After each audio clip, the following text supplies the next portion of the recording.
Welcome to Hope Stories, where one question can change everything. What if the very person who hurt you most was also the only one who could save you? This is not a fairy tale. It's the journey of a man who once built an empire on broken lives and a mysterious child who appears with a challenge that cuts deeper than any wound. In this story, guilt collides with grace, miracles meet impossible choices, and love is tested in ways that defy belief. Every twist will pull you closer to the heart of what it truly means to seek redemption. Stay with us as we step into a world where second chances come with a price, and a secret buried for decades threatens to shatter everything. Now, let's follow the path that begins on a quiet evening in Central Park when an unlikely encounter sets destiny into motion.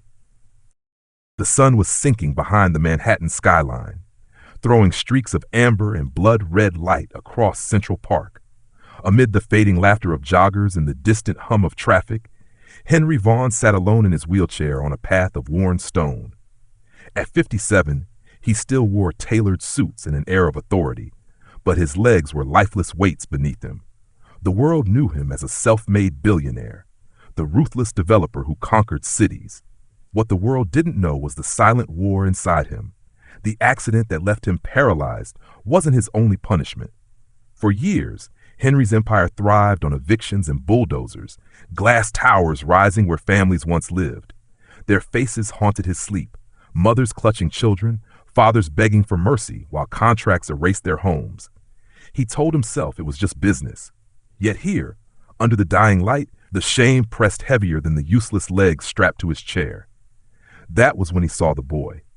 A small figure stood at the edge of the path, no more than 10 or 11, his clothes simple, his dark hair falling into eyes far too old for his young face. He wasn't playing like the other kids. He was watching Henry with unsettling stillness. When their eyes met, Henry felt something shift, an unspoken recognition he couldn't name. He swallowed, his voice rough. "Hey, kid, you lost?" The boy shook his head slowly, stepping closer.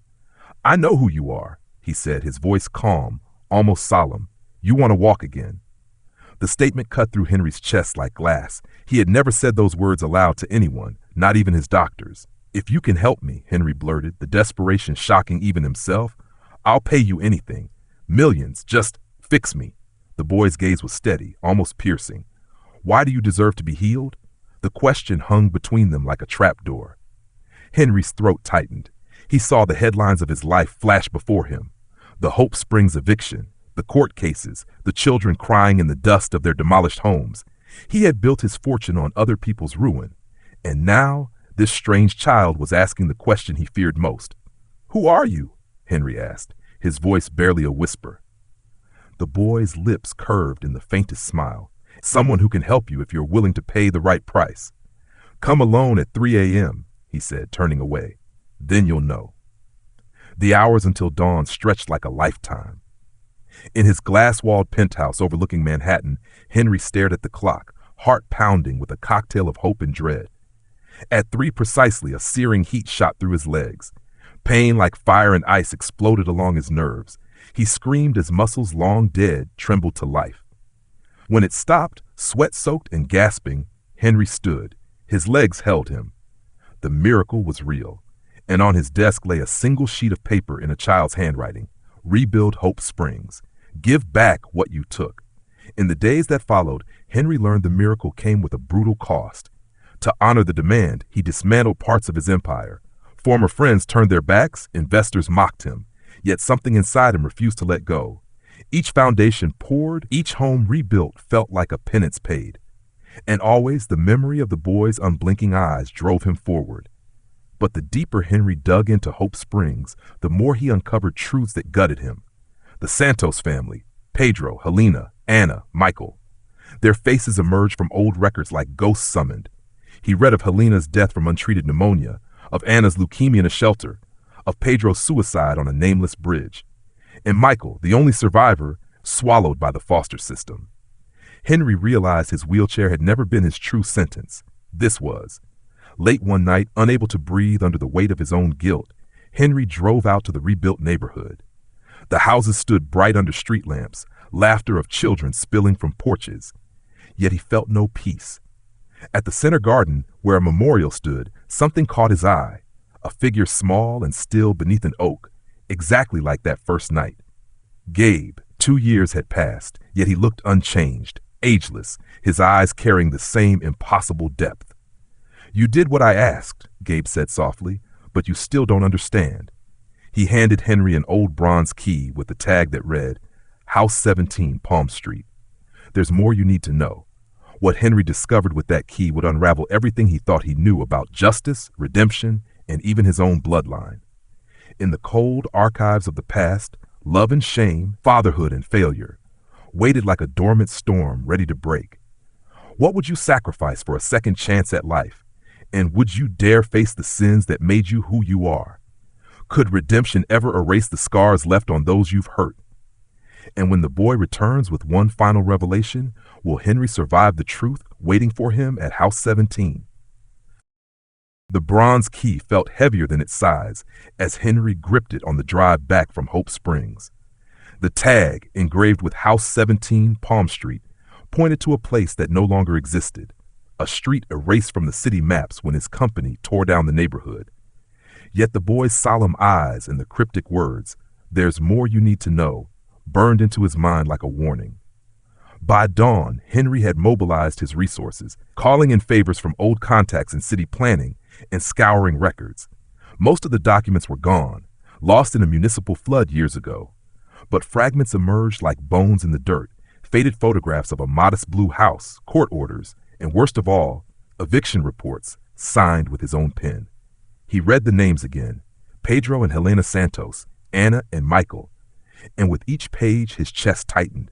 The reports noted how Pedro fought in court for months, claiming the payout couldn't buy another home. The legal battle ended with a forced removal order bearing Henry Vaughn's signature. The date matched the week his company celebrated the groundbreaking of a luxury high-rise built over the ruins. He remembered the champagne toasts and magazine covers. What he didn't remember, what he had never cared to see, were the photos now in his lap. Helena clutching her children on the curb as bulldozers advanced, Anna's terrified eyes peeking from her mother's coat. One image showed Pedro, jaw set, holding a single battered suitcase. Underneath it lay a coroner's report from 4 years later, suicide by drowning. Henry's breath came in shallow bursts. His reflection in the window looked unfamiliar, haggard, almost broken. He told himself this was his penance, that rebuilding Hope Springs was enough. But the boy's words gnawed at him. "There's more you need to know." 2 weeks later, a private investigator he'd hired sat across from him with a face like stone. "We found Michael," the man said. "He's alive. He's doing okay. Adopted by a family in Chicago, changed his name. But there's something else you should see." From a worn envelope, he produced a birth certificate and an adoption file. Henry felt the world tilt as he scanned the mother's name, Marta Oliveira, a young assistant he'd known decades ago, a quiet affair he'd buried under ambition, and a hasty marriage to a business partner's daughter. He remembered Marta leaving suddenly, no explanation. She'd given the baby up for adoption to the Santos family when he was 3 months old. Michael wasn't just the son of the couple Henry's company had destroyed. He was Henry's own flesh and blood. The room seemed to contract, every sound dulled except the thunder of his heart. The investigator's voice came as if from a tunnel. "He doesn't know. No one does. The records were sealed. We only uncovered this through a paper trail that shouldn't exist." Henry dismissed him with a trembling hand and sat alone until nightfall, the city lights outside a blur of gold and grief. The boy's cryptic power, the miracle of his legs, the demand to rebuild, it all took on a sharper, almost unbearable meaning. This wasn't just about redemption. It was about bloodlines and debts no amount of money could pay. What right did he have to seek out Michael now? What could he say that the man responsible for his family's death was also his father? He imagined Michael's face contorting with rage or worse, turning away in silence. Yet another thought wormed into his mind, more dangerous than all the others. What if Gabriel had known from the beginning? What kind of being was he, this child who didn't age, who healed and vanished and returned with keys to the past? And what would he demand next? That night, Henry couldn't sleep. He walked his penthouse floor, feeling the weight of his restored legs as both gift and curse. His empire was gone, but the true cost of his sins was only now unfolding. Somewhere out there his son lived unaware of the man who'd given him life and taken everything else. The moral chasm yawned wide. Stay hidden and protect Michael's peace, or shatter it with the truth and risk losing the fragile redemption he'd built. The boy's promise of more to come hung over him like a storm about to break. If you were Henry, would you reveal the truth to Michael, knowing it could destroy him, or stay silent to spare his pain? What do you think Gabriel's true purpose is in this unfolding story? As the key's secrets echo louder and the boy's return feels imminent, Henry is about to face a choice that will change not just his life, but the fate of everyone tied to Hope Springs. Stay with this story.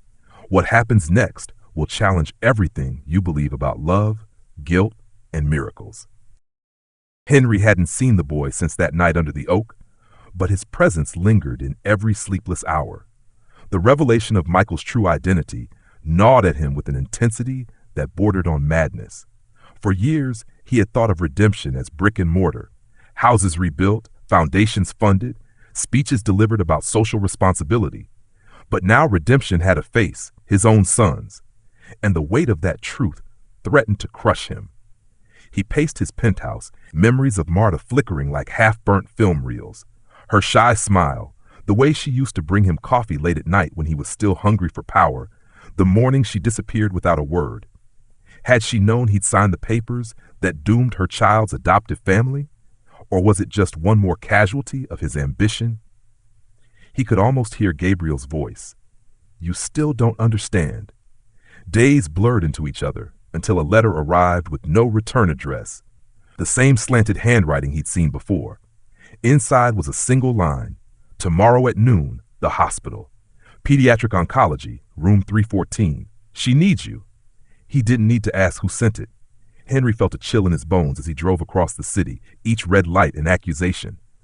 When he stepped into room 314, the sterile scent of antiseptic hit him, followed by the sight of a frail girl with tubes snaking from her arms. Her parents looked up with hollow eyes. Are you the man Gabe told us about? The mother asked. Henry nodded, throat tight. The girl's name was Isabella. She had been given months to live, and somehow they believed he could help. His hands trembled as he reached for hers, the way he'd once seen Gabriel do. A warmth spread through him, something beyond reason or science, and Isabella's breathing steadied, her eyelids fluttering open with a weak smile. The monitors spiked in a way the doctors later called impossible. Henry staggered out of the room shaking, not with pride, but terror. If this gift was real, then so was the responsibility. How many lives could he touch? How many would he fail? The miracle deepened his guilt rather than soothing it. That night he stared at the city from his balcony and saw not towers of glass, but ghosts of those he displaced. Helena's pleading eyes, Anna's coffin, Pedro's drowned body. If he had this power now, why not then? Why had Gabriel chosen him, of all people? 2 days later, the second blow landed. A news report on his phone showed Michael, under his new name, speaking at a medical conference in Chicago. He was an oncologist, working to save children like Isabella through research and care. The irony struck Henry like a blade. His son had dedicated his life to healing, without knowing his own history, without knowing the man watching him through a screen was both his father and the architect of his deepest wounds. That night, Henry dreamt of Gabriel standing at the foot of his bed, older now, almost a young man. The cycle isn't over, Gabriel said. The truth will either destroy you or set you free, but it cannot stay buried. Henry woke with tears on his face and a decision clawing at his chest. The moral chasm had widened. To reveal himself to Michael might rip open old scars and ruin the life his son had built. To remain silent meant living a lie, letting the boy grow into a man who never knew his true origin. Gabriel's cryptic presence, the miracles, the key, all pointed toward an inevitable confrontation. And somewhere deep down, Henry feared it wasn't just about confession. It was about what Gabriel would demand next. The gifts had never been without cost. What if the final price was more than Henry could bear? If you were standing in Henry's place, would you tell Michael the truth and risk everything, or keep the secret to preserve his peace? What do you believe Gabriel's ultimate plan for Henry truly is? As the hour of reckoning draws closer, Henry is about to face a choice so devastating and profound that it could redeem him or destroy them both. Stay with this story. The next turn will leave you breathless. Henry booked a flight to Chicago before his rational mind could stop him. For days, he had lived with the unbearable knowledge of Michael's true identity, the letter from Gabriel and Isabella's healing still vivid in his heart. Now he sat in a quiet hotel room overlooking the city where his son lived, the skyline a jagged silhouette against the overcast sky, his pulse thudded with each tick of the clock. He had watched videos of Michael's lectures, read his published papers, glimpsed the man his son had become, compassionate, brilliant, determined to heal children the way no one healed his sister. Pride warred with shame until it felt like his ribs might crack. He rehearsed the words he'd say and heard them collapse in his throat. How do you confess that you're both the source of someone's greatest pain and their only living parent? On the third day, Henry found himself standing outside a children's hospital. Michael was there for a volunteer clinic, and Henry, paralyzed not by injury but fear, lingered in the parking lot. Through the glass doors, he saw him, taller than he imagined, white coat flowing behind him as he knelt to speak gently with a boy clutching an IV pole. Henry's chest ached. The impulse to run inside, to say my son, burned like fire. But as he took a step forward, a voice behind him froze him in place. "Not yet," Gabriel said. Henry turned. The boy looked older again, somewhere between child and man, eyes burning with that same unearthly wisdom. "You think this is about you, but it never was," Gabriel said calmly. "Michael has his own path. If you tell him now, you risk stealing from him the life he's built to overcome what you did." Henry's voice trembled with anger and despair. "So what then? I keep living with this lie? I keep pretending I'm not his father while he saves children like his sister died alone?" Gabriel stepped closer. "Redemption isn't about easing your guilt. It's about choosing what is best for others, even when it shatters you." Henry wanted to scream that it wasn't fair, that he had changed, that he could love Michael openly now. But then Gabriel added words that pierced deeper than any rebuke. "And you're not ready for the whole truth either. There's more you don't know about the night of the accident, about why your legs failed, about why I found you." Henry staggered back. "What are you talking about?" Gabriel's gaze held his. "You've been shown pieces. The final piece will demand more of you than you've ever given.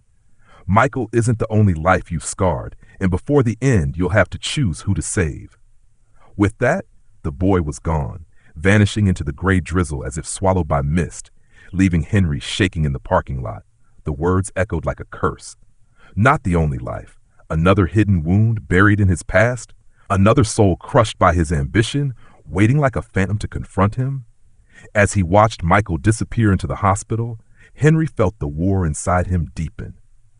The miracles he'd performed were no shield from the reckoning Gabriel promised. For the first time since his legs were restored, Henry questioned whether he had the strength to walk the rest of this path. His redemption might require not only silence, but a sacrifice he had yet to understand. And somewhere beyond the storm clouds, Gabriel's unseen hand was still guiding events toward a collision Henry could no longer avoid. Would you have the courage to stay silent to protect someone you love, even if it meant carrying unbearable guilt forever? What do you think Gabriel meant about another hidden truth from Henry's past? As shadows from old sins gather and Gabriel's warning lingers, Henry's next move will thrust him into a moral battle far more devastating than anything he has faced. Stay with this story. The storm has only begun. Henry drove back to his hotel that night under a sky smeared with rain and city glare, Gabriel's warning reverberating in his skull. Not the only life you've scarred. The words clung like a curse. He spent hours staring at the ceiling, listening to the muted hum of traffic, trying to dredge up whatever hidden atrocity Gabriel alluded to.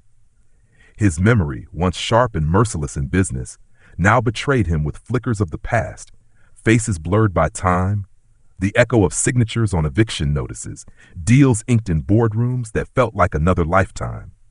Just before dawn, exhaustion dragged him into a restless sleep, and with it came a dream so vivid it left him trembling. He stood at the site of the accident that crippled him years ago. Only it wasn't an accident at all. In the dream, He saw himself arguing with a young woman on the side of the road, her face half hidden in the haze of memory. Her voice was raw with fury. "You promised us safety, Henry. You said no one would be hurt." Then blinding headlights, screeching tires, and the terrible thud. When the scene cleared, his legs were broken, and so was she. He woke gasping, heart pounding with the realization that some truths he'd buried so deep were now clawing back to the surface. By midday, he called the investigator again, voice tight. "Find out everything about the night of my crash. Every witness, every report." Hours later, a knock at his door delivered a file thick with paper that smelled faintly of mildew. As Henry flipped through the pages, his hands shook.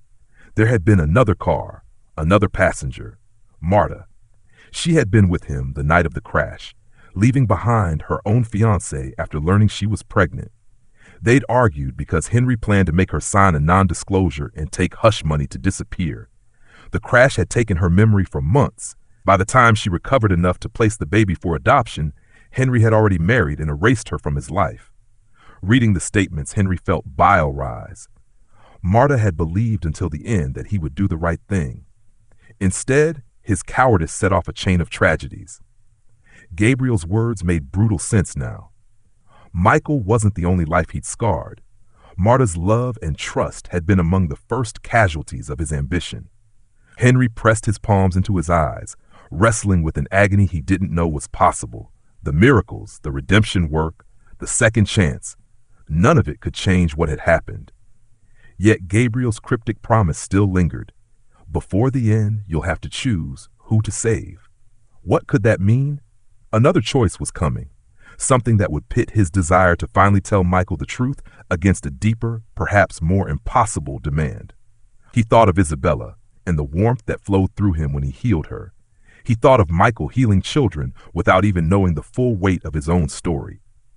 For the first time, Henry wondered if his gift would require a sacrifice far greater than silence. He didn't know if he was ready. That evening, as the Chicago skyline burned gold in the setting sun, Henry walked alone along the lakefront. Every sound, the gulls, the water lapping against the pier, the laughter of children, felt magnified as if the world were holding its breath. He knew Gabriel would return soon with the final piece of the puzzle. He knew the storm was still building. And he knew that whatever came next would test not only his courage, but the very limits of his love. How would you face a truth that reveals you were the cause of even more pain than you imagined? Do you believe Henry can ever make peace with his past, or will Gabriel's next demand break him completely? As the night deepens and Henry braces for Gabriel's return, the revelation still to come will shake the foundations of everything he has built. Stay with this story. The most devastating choice is yet to come. The call came on a gray morning when the city seemed half asleep under a veil of mist. Henry had spent the night walking circles in his hotel room, waiting for something he couldn't name. When the phone rang, the voice on the other end was unfamiliar, yet carried the weight of inevitability. "Mr. Vaughn, this is Dr. Michael Santos. We need to talk." The words nearly dropped him to his knees. Hours later, they met in the quiet of a hospital chapel. Michael wore his white coat but looked different here, younger, almost fragile beneath the dim stained glass light. He had Gabriel's letter in his hand. Henry didn't ask how it found its way to Michael. He knew by now the boy moved through the world like wind through leaves. Michael's eyes held a storm. "Is it true?" he asked without greeting. "Everything about my family, about you?" Henry's voice cracked as he confessed. He told him about Marta, about the crash, about his cowardice and greed, about Hope Springs and the devastation he caused. He expected fury or disgust or the cutting silence of rejection. Instead, Michael sat there trembling, tears sliding unchecked down his face. "All my life I wondered why pain followed me like a shadow," he whispered. "Now I know it had a name, and yet here you are, trying to make it right." Henry fell to his knees, the man once untouchable, now broken and begging. "I don't deserve your forgiveness, but you deserve the truth. I'll carry the blame until my last breath if it means you can be free." Michael looked at him for a long, unbearable moment. Gabriel said you'd have to choose who to save. Maybe this is what he meant. You chose the truth over your own peace. Then, almost imperceptibly, Michael reached out and helped his father to his feet. The gesture was neither full forgiveness nor rejection, but something harder and more miraculous, a beginning. That night, Gabriel appeared to them both in the hospital garden. He looked older than ever, eyes luminous with a sadness that was not of this world. "The cycle is complete," he said softly. "Redemption was never about erasing the past. It was about love taking root where there was once only ruin." Henry's throat ached. "Will you stay now?" Gabriel shook his head with a small smile. "My work here is done. Yours isn't." He turned to Michael. "The gift your father carries flows in you too. Use it well." Before their astonished eyes, Gabriel stepped back into the shadows of the garden. A shimmer of golden light surrounded him, and then he was gone, like a star slipping below the horizon. Weeks later, Henry returned to Hope Springs with Michael by his side. Together they walked through the community, reborn from its own ashes.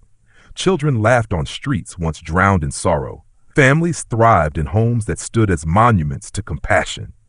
Henry knew the ghosts would always whisper, but now their voices were softer, mingled with the sounds of life moving forward. He and Michael volunteered at clinics, visited shelters, poured their hearts into work that honored the dead by saving the living. Henry often dreamed of Gabriel and awoke with tears on his face, not from grief, but from the fierce beauty of what had been given and what had been lost. The man who once bought silence with money now found peace in truth, no matter how jagged. One evening, as the sun bled across the horizon, Michael turned to him. "I don't know if I can ever forget," he said, "but maybe I don't need to. Maybe remembering is how we love them." Henry placed a trembling hand on his son's shoulder. "I will spend every day proving I was worth the second chance they gave me." The lake reflected the twilight, and for the first time in decades, Henry felt whole, not healed of all wounds, but reconciled with them. The twist of fate that began with a mysterious boy in Central Park had led here, not to a perfect ending, but to a true one. How did this story make you feel, and what part stayed with you the most?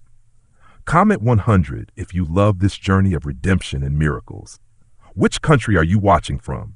Share this story with your friends, and thank you for watching on Hope Stories.